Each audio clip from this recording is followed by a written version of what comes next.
in these entire playoffs, he's only shot over 50% 4 out of his 19 games. And in those last 8 playoff games, Booker is shooting 36% from the field, less than 30% from 3. And in these finals, was mediocre in Game 1, was bad in Game 3, was 4 for 12 in the first half of Game 2, but then was excellent in the second half of Game 2. And he and Ayton's energy late, what Chris Paul did, it was like, okay, Booker played great, was probably the best player on his team in that game. So it got papered over a bit. But last night he was bad, and people are acknowledging it, but not killing him for it. And I'm not here to kill him for it, because Devin Booker is not the caliber of player that deserves to get killed for a terrible game. Now, that might sound like an indictment, but it's not. It is, and we've discussed this before, I think, on this show, it is the superstar test. Do you want to know who is and who isn't a superstar in this league? Ask yourself this question. Can you have a 3 for 14 and have it not be the lead or the secondary lead from that game? If you can, then you're not. So there's during the broadcast, during these playoffs, we've had the word superstar thrown around awful liberally. Trae Young's a superstar. No, he's not yet. Donovan Mitchell's a superstar. No, he's not yet.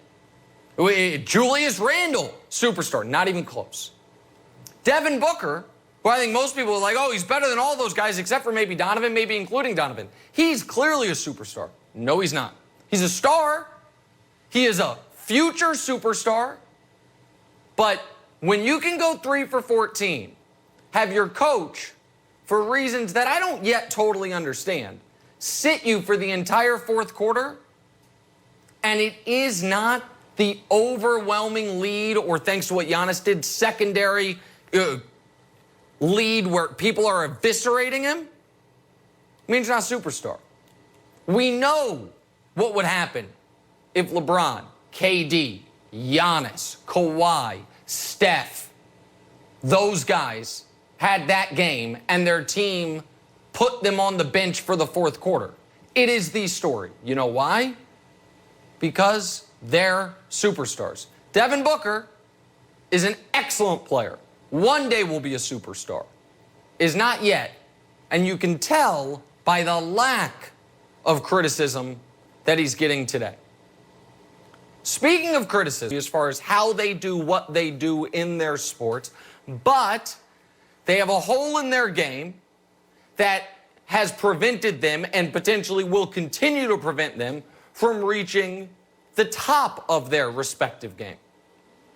So I want you to follow me down a hypothetical for a moment. That hypothetical is, what if Lamar Jackson this postseason had gone into Arrowhead, taken Patrick Mahomes' best shot, and not played a different game than he typically does, not thrown for 400 yards, but run for 200, passed for 150, and won. And then gone to the Super Bowl and did something similar. Ran for like 14 first downs, 175 yards on the ground, 125 yards through the air, and won the Super Bowl. Then, holes be damned, we would be saying, you know what? That guy right there, he's the best quarterback alive. Don't care if the way Mahomes or Rodgers do it is prettier or there's more historical comps for it. If playing his way, he had beaten the best in the game, in his building no less, and had gone on to win a championship, then it would be ludicrous to talk about what he can't do, because what he can do would have been good enough to win the championship, going through quite the gauntlet of competition in my hypothetical scenario. Well, folks, we are on the precipice of Giannis Antetokounmpo doing exactly that. I know what Giannis can't do. Everyone knows what Giannis can't do. And in fact, later in the show, we're going to discuss other superstars the way we discuss Giannis, to try to show how absurd so much of the discussion surrounding Giannis has been. But we know what Giannis can't do. But what if what he can do is simply unstoppable? That is what we're seeing. And if Giannis continues this, not only will the Bucks win the championship,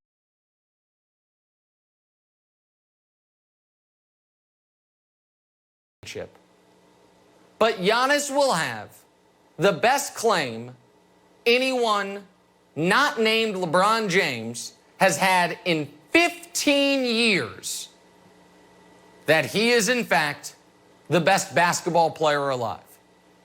We've been waiting quite some time to see who is going to take that mythical but very important mantle from LeBron. And LeBron going out in the first round, being injured for the second time in 3 seasons, has opened that door, despite the fact that he's currently right now the defending finals MVP.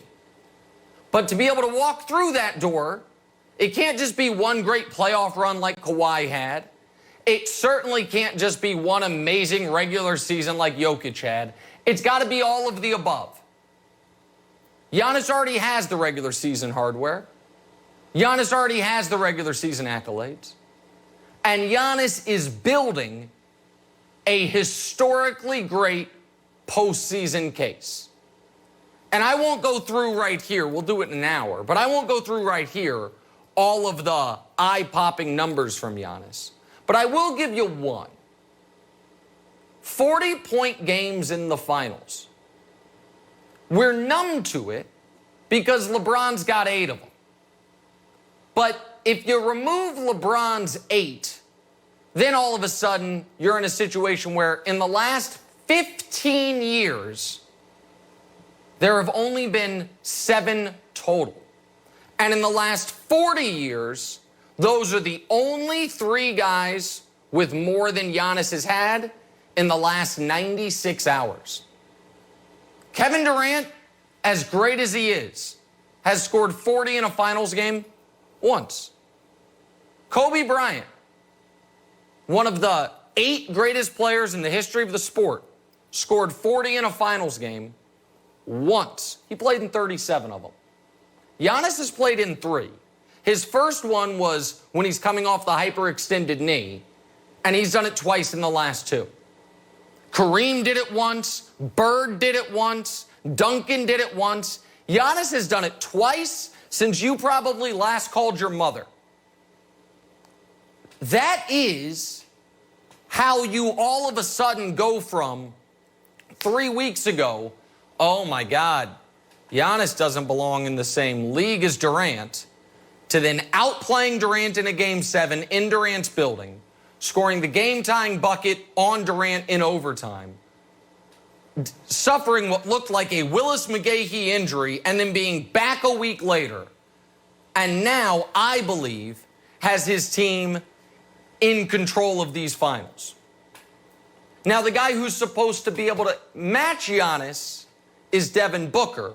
And we'll get to Booker in just a moment. But to put a pin in the Giannis discussion, when I say best player alive, if we don't even have to go modern NBA era, go from Russell to now, it's a very, very short list of guys that have worn that crown. Russell and Wilt shared it in the 60s. Kareem had it for the vast majority of the 70s. Late 70s, early 80s, Dr. J, from what he did in the ABA to coming to the NBA and instantly winning league MVP, plus Moses, who won 3 MVPs in 5 years, those 2 guys had it. Then Bird had it. Then Magic had it. Then Michael had it. Michael left. Akeem took it. Michael came back. He took it back.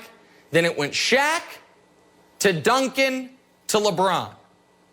Kobe fans would argue that I should have Kobe in there from like 07 to 10. I think LeBron became the best player alive after the 48 special in Detroit. But if you want to add Kobe, that's fine. But that's less than a dozen human beings in history who have held this crown. Giannis, 3 wins away from holding it himself. And the Bucks are going to get those 3 wins if Devin Booker doesn't start playing better. Even if he does, they might.